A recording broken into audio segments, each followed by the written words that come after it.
Hello and welcome everybody to a special Friday episode of Unfair Rival. This is the first time we've done it on Friday. Excited to wrap up the end of the year. Hopefully everyone has had a fabulous 2024 and excited to jump into 2025. It's hard to believe how fast the year flew. But we got the buzzes in the air, holidays, and the CFP playoffs start today. We're repping our IU today, our client as they take on Notre Dame. So lots of excitement. But if you're joining us for the first time, or if you've listened to a few episodes, welcome. Unfair Rival. I'm John, EP at Rival Studios.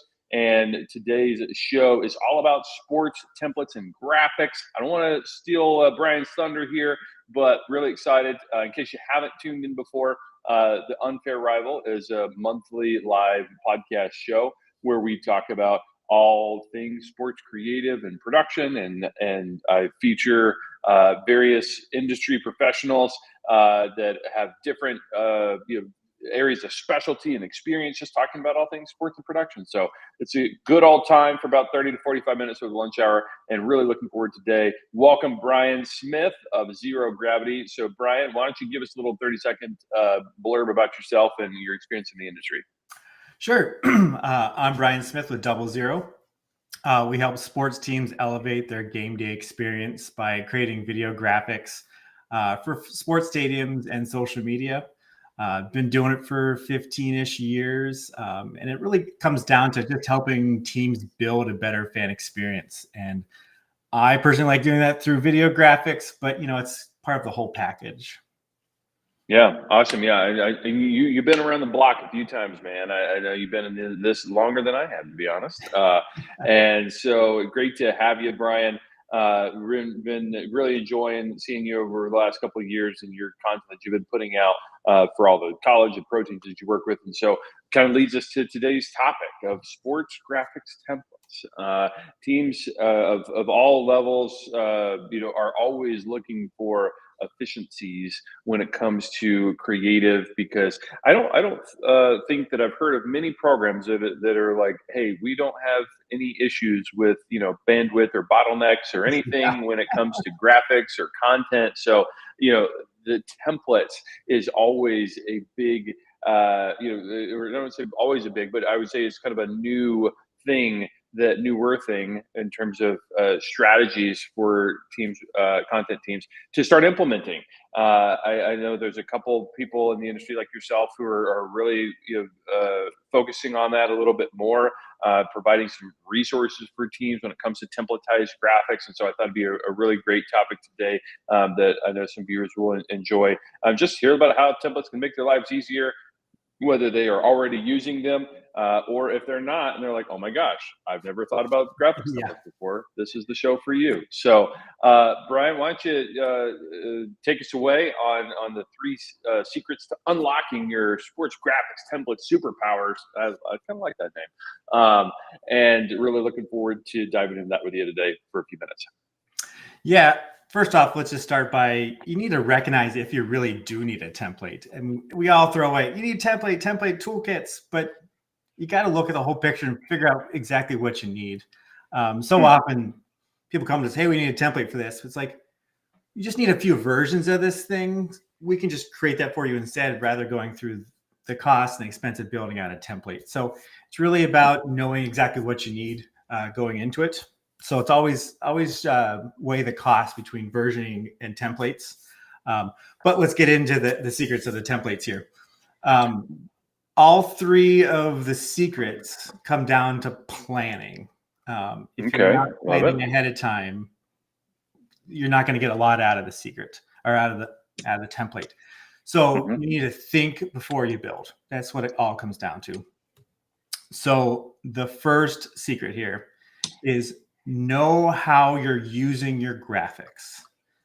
So often people don't realize it, for the in-venue graphics at least, what exactly they're using during their games. So get a game record of your Jumbotron or how you're using your graphics, and go back and take an inventory of what you're actually doing. So often we're building out 15, 20-second prompts, and you're only using it for maybe a 5-second in and out because it's a quick 3-pointer and you need to get that up 3 points and back to the game. So know exactly how you're using the graphics. A good example is a grand slam. People always want us to build grand slams because it's a big moment. You want to celebrate it.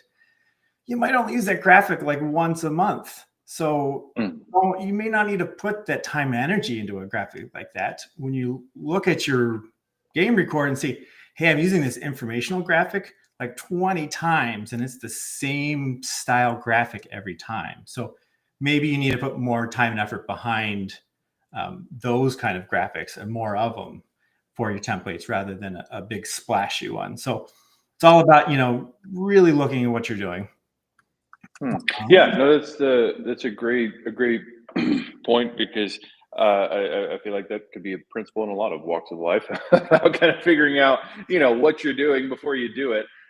So what are some things that you're kind of helping a team think through when it comes to like how they're using their graphics, or kind of like you're saying, maybe you don't need to consider this if it's just like one that's not getting a lot of use, versus maybe it should be something that you consider for those graphics that are getting a lot of high use. So are there kind of like an easy one or two softballs that you help teams kind of think through when it comes to this, of like how they're actually using and implementing their graphics? Yeah, I mean, I would start with, send whoever you're working with the game record so we can do an inventory and see how you're actually using it.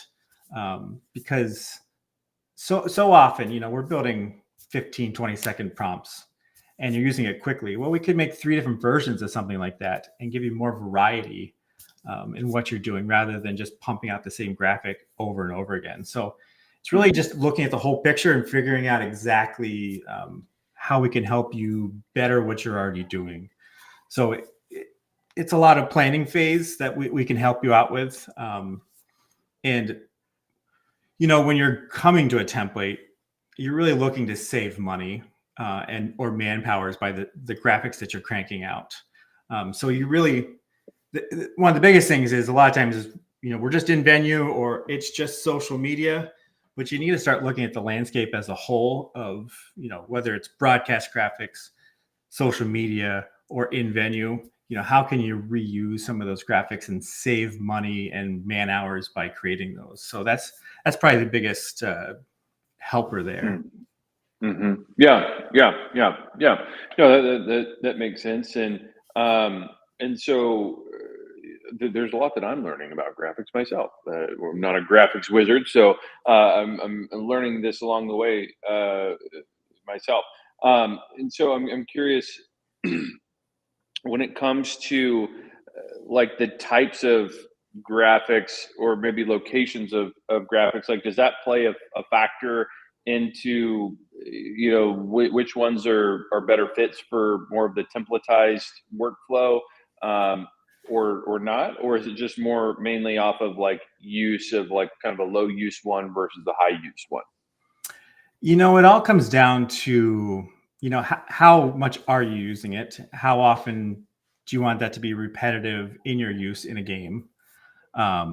It could also just be how often you need to make the same graphic over and over again. So examples like for social media, if you're creating birthday graphics for all of your players to pop on social media, it can be kind of time consuming, to create individual ones. So having templates in that area. So it's really identifying the areas where you're repeating the same stuff, or, from year after year, or same categories. That templating can really be a big use, that you can start getting those certain templates you need set up to help save time for your team. Yeah, and I guess along with this template model, I guess, uh, do you typically find that you might do like different alts or versions of that template just for some variances, or is it typically one and done? We're locked in on this one template, and then that same exact look and feel and everything just gets reproduced every time. So it's a little bit of both, and that's one of the other secrets we'll get to. But I'll jump ahead here. Is building a flexible template is really key if you want these graphics to live more than a year. We're hoping that these graphics look 2 to 3 to 4 years out, because we know how expensive they are to build, and you need something that's going to give you a good bang for your buck. So ways that we've done it in the past is but color changing is a huge trend right now. So being able to change colors of the prompts.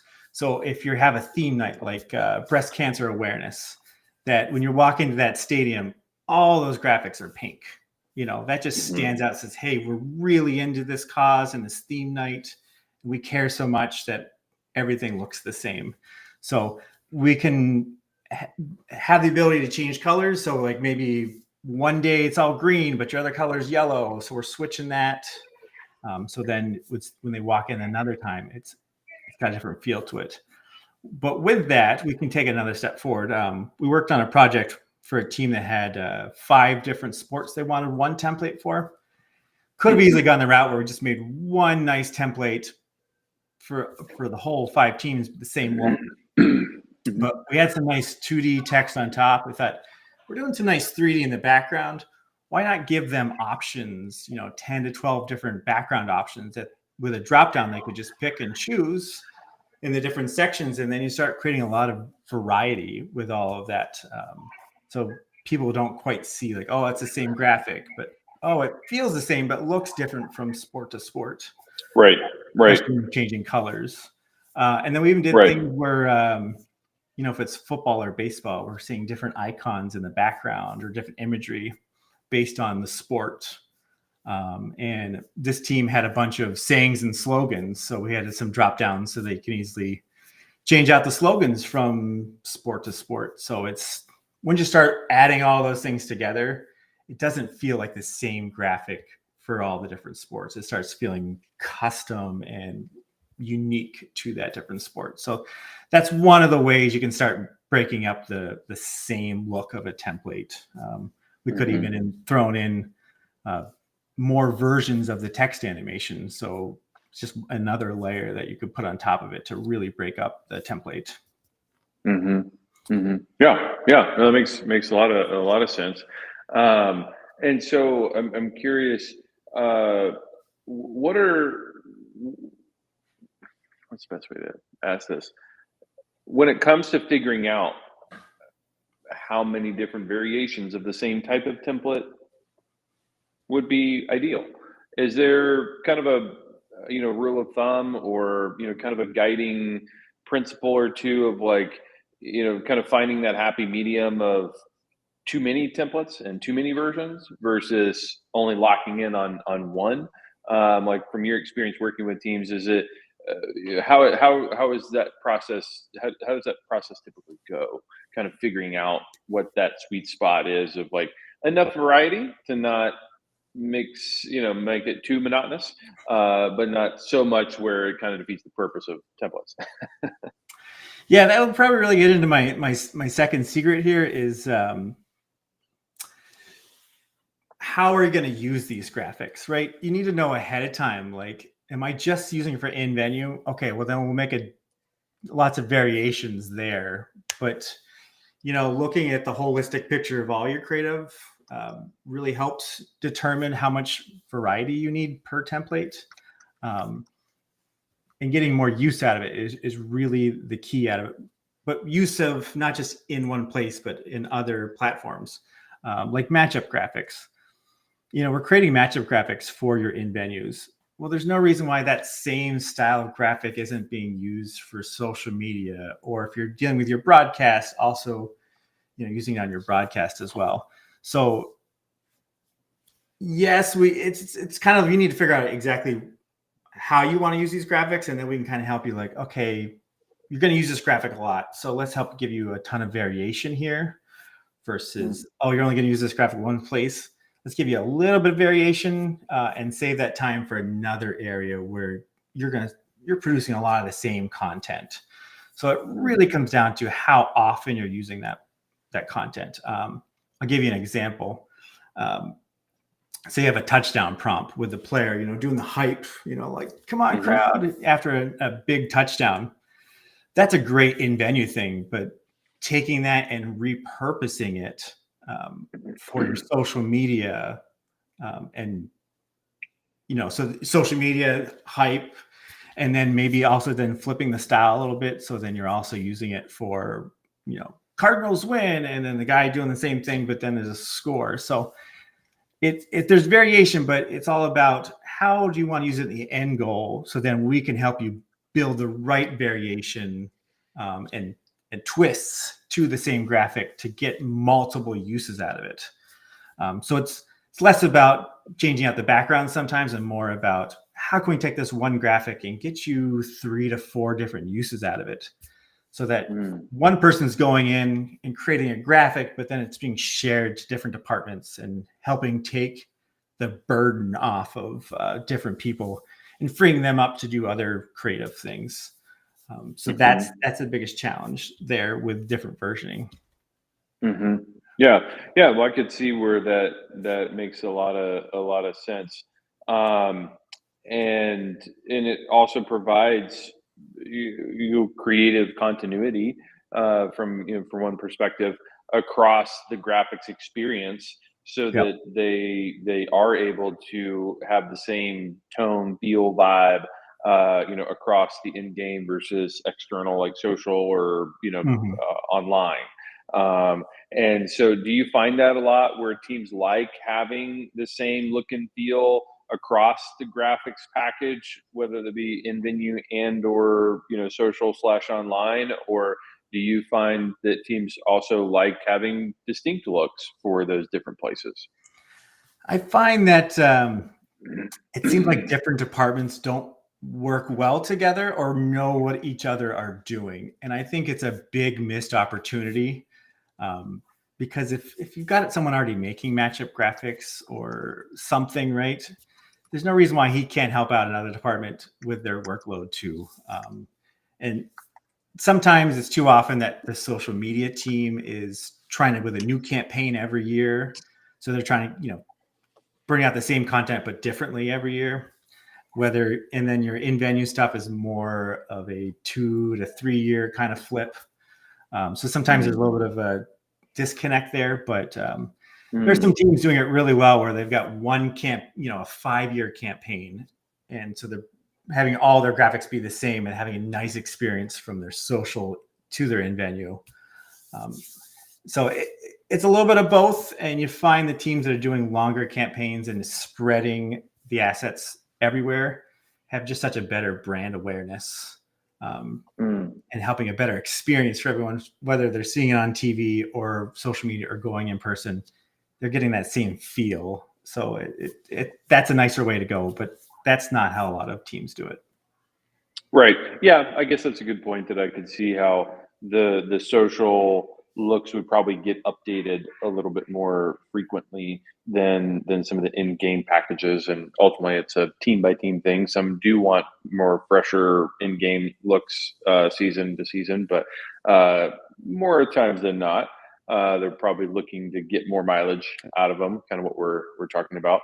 But I can see, kind of getting back to your second point here about figuring out how and where you're using the graphics to really drive I guess that strategy when it comes to templating versus not. So when it comes to that process, like, are there any other kind of softball like ideas, easy ideas that because I'm trying to think through this from the kind of the team aspect of, like, okay, there's an in-house graphic person and they're kind of figuring some of this stuff out. I didn't know if there might be another easy 1 or 2 things that these in-house people could be thinking about when they're going through this process of kind of figuring out where and how they're using them and what to templatize versus not.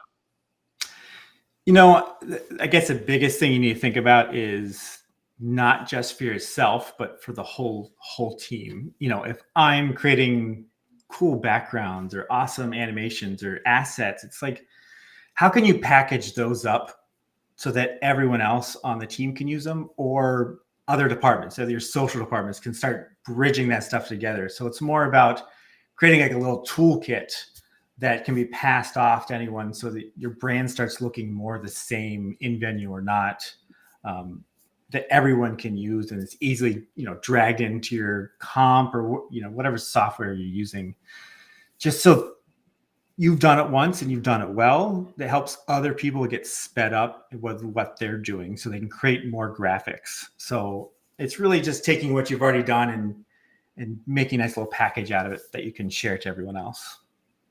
Got it. Okay. Speaking of software, let's talk about that for a second. What kind of software is being used? I mean, I don't know if everyone's typically using the same platform for all of this, or maybe sometimes there's different ones or new ones maybe. So any thoughts about kind of software and what's kind of industry latest and trends? Yeah, so you're always going to get Adobe After Effects is kind of the core, and then you've got Cinema 4D is kind of your 3D aspect. But some of the new players on the market is we got a lot of Unreal coming through, which is 3D graphics in real time, and now you have the ability to layer on top of those 2D graphics inside of Unreal, so everything's happening instantly. So that's going to be your next go-to package or program. And that can get hooked up almost directly to your board through one of your sources. So you could have a fun, there's another team that did a video game style race where they had a pig that would go through and look for different coins. That's all being driven by Unreal. And those fun interactions with your fans, like how cool is they're playing a video game with your brand in your stadium. So that's kind of the next. I think that was the Hurricanes did that, wasn't it? I think so. Yeah, they did a really great job with coding that and doing that in Unreal. It was so many of those games are going to be more popular and able to do different shuffle games and different things by having more of that real-time 3D graphics capability. So that's kind of the next wave.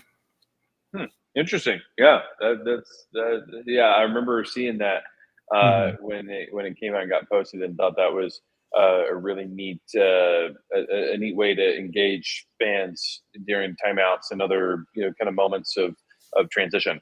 So that was really neat stuff. So this is great, man. So I mean, just to kind of do a little mid episode recap here of the first two points, in case we've got some people that are joining us a little bit late here. So the first one, we've got really doing a deep dive and figuring out how you're going to be using the graphics is kind of the first secret. Having a solid plan, making sure that you've got it mapped out. You possibly even doing you had mentioned the game records. I think is a really neat way to do that. Actually, doing a game record to figure out, okay, kind of what is going where at what times, and then a good audit, frequency of which these graphics are going to be appearing. Because if you don't have a good handle on the plan of how you're going to be using them, then you're not going to know what really makes sense to do. And so kind of continuing off of that, the second one about figuring out how and where you're going to be using those graphics, whether it be in-game versus social, and really building some flexible templates, as you called it, to help get the amount of mileage, the most amount of mileage out of as you can, and whether that in-game package is updated every several years versus social maybe update a little bit more frequently. It's all about trying to get more than one use out of a graphic, because social media is such a beast these days. It wants so much content, especially Snapchat and all those. So you really got to try to I'm spending money on this graphic, but how can I get more out of just it being this one graphic? So it's all about being creative. How can I tweak it a little bit to get more use out of it? Then the last one is you got to build it flexible. This is why we planned everything. So we know exactly what an artist needs to build. So, throwing in an extra screen for, social media, being able to texting, going from a, long to short, all being coded. If we know all that going in, then we can build it that way. And your artists will know how to do that if they just know the plan. So that's why the planning is so key, is that on the back end, we can help you do the color picking or changing colors. A lot of times we don't get the full schedule of teams for matchups. It's like, if you know what teams you're going to be playing the next couple of years, give me those. So then we can drop them down into nice drop down menus. So then it's just quicker for your team. So it's the more that your artists know ahead of time and you can plan, the more they can build into the templates to make them or the next guy just quicker when they're trying to burn out these graphics. Because, it takes time to get these things done and time to render. But if you can help them get through more of them, then you've got more time to build up better graphics for something else, those one-off events that always pop up on you. So it's getting through the mundane stuff sometimes to help you be more creative with the other things. Yeah, makes sense.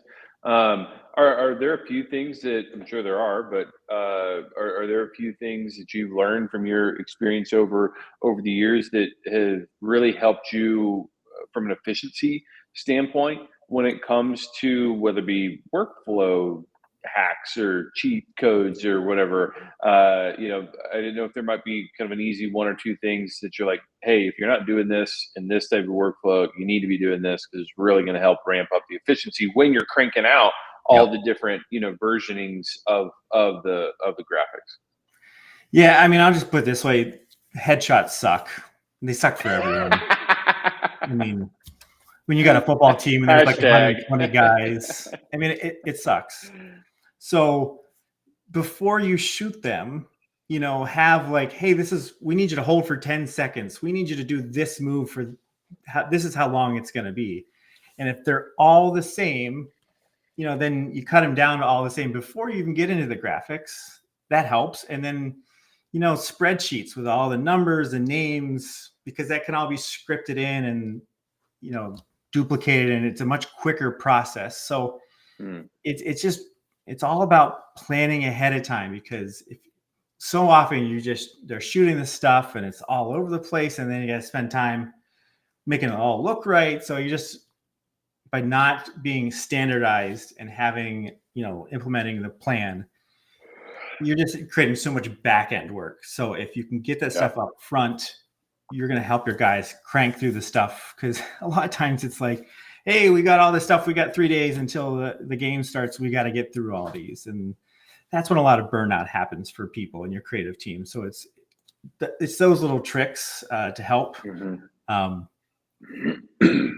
It's just, there's a lot of the same prompts that happen year after year. So just coming in knowing what you want is another big thing. If you don't like something, let us know. You probably don't like it either.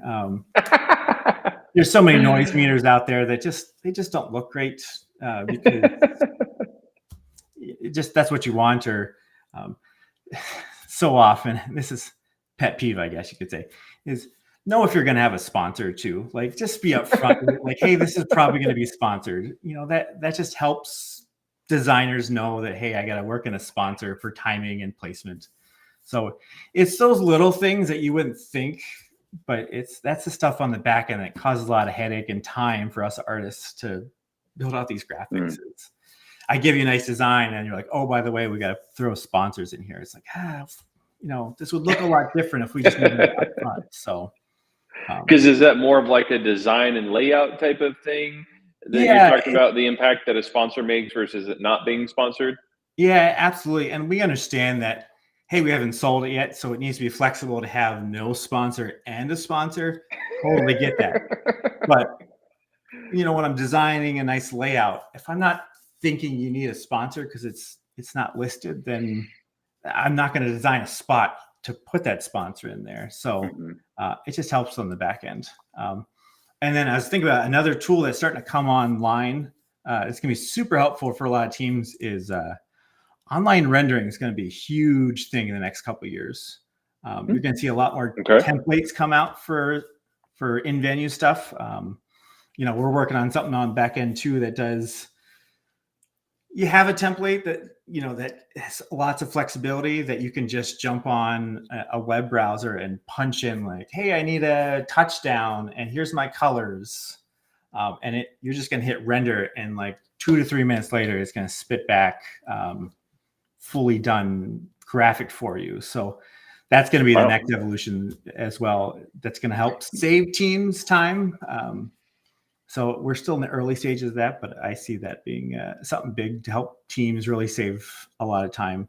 Because how cool would it be if you're like, oh, the game just ended. I just pull my phone and hit the score, and I already have the teams in there, and boom, you've got a nice video rendered out in 30 seconds to a minute that you can post on social. That's more than just a still graphic for what you're trying to get out there. So those kind of templates are really going to change the game, I think, of a lot of social media stuff. And so are those like AI powered templates and capabilities, or is that just it's someone like us building out a template? We know what kind of graphics that the industry kind of needs from game to game or in venue stuff. We build it out and then just have those drop downs and flexibilities to change out text, logos, colors, backgrounds, all online, so that you can just change up what you need, hit the little render submit button, and boom, you're getting a graphic back at a much lower cost. You're not going to get the custom, so you might have other teams have similar graphics, but most of your fans aren't hopping from stadium to stadium to know. So it's take that cost down a little bit, get those nice graphics, spend the cost where you might need it somewhere else. Yeah, it's interesting. And what do you think, now that we're kind of on the topic of kind of future trends here, I'm curious as to your thoughts on like what role do you think AI is going to play when it comes to graphics and templates and everything? Because I mean the capabilities are only expanding, I feel like, every day now in terms of what it can do. And so this was an area that I potentially saw intersection with AI somehow, of like, hey, just type in a prompt. And maybe this is kind of similar to what you're talking about, but essentially like typing in an AI prompt of touchdown graphic and whatever it would be, and then it would spit it out just instantaneously, basically. So are you seeing any trends or any ideas or things kind of going in an AI direction when it comes to graphics? Well, I'm not fully sure because AI is just changing so much. So you just don't know. But what the Marlins did this year with their intro video with the AI was pretty interesting, that they could just, pop in different ideas that they have and it would create those graphics for them. They still had to take those objects and put them in to post and do it themselves. But it was just, it was like that. It's just the next evolution of like, hey, you have a theme night or something. We can have it, pull those graphics from AI into what we're already doing to kind of connect it. That's a big thing. AI still hasn't figured out text yet. I have no idea why. Like if you've ever done or even team logos, I've noticed that. Like you throw stuff into Midjourney and it's just like, that's not even spelled right, or I don't even know what that letter looks like, or it's just right. So that's not there yet, but it'll get there soon. But things that AI is doing well right now is like, hey, I need a background of this kind of pattern, or so it's helping you. It's kind of like a little assistant. Say, hey, I need this, and it pops it back out to you, rather than, hey, I need this full animation. Right. So we're not quite there yet, but I'm sure give it 5 years and someone will have that pretty well figured out. Not 5 days. I mean, 5 years and AI is, ancient. So it's crazy. I definitely think it's going to be more of a toolkit than just like taking over the industry and wiping out people's jobs, because I see us progressing with the programs to knowing how to use it. So Right, because you have to have operators of all these programs. Yeah, Like exactly. you can't they can't mind read what you want, Yep. at least yet. So But some of the other fun things I've been seeing is where they have like lookalike, like be a Viking. So they have someone's picture and then they do the AI and turn them into a Viking. So there's some like fun, kitschy things that they're doing in venue to play with the AI, that I think is fun. So who knows what the ideas people are going to come up with. yeah, yeah. Again, it's hard to keep track of, because I saw something the other day where you can take picture, like a headshot of someone's face, and then upload it into this AI program, and then it can create like a scene, basically, like with that now newly created person with that face on it, that looks supposed to look like them. And I was thinking about how that may even have some applications, even like on kind of my side of production on the live action side, where I've been curious if at some point there might be uh, some opportunities where you could do like essentially like, I don't know if it'd be just still photos or maybe a scan of some of sort, but like maybe taking like a headshot from a media day shoot of a player, getting that into AI, and then it basically just you're able to create scenes of like an intro video or something without them actually having to be present on set Yep. anymore.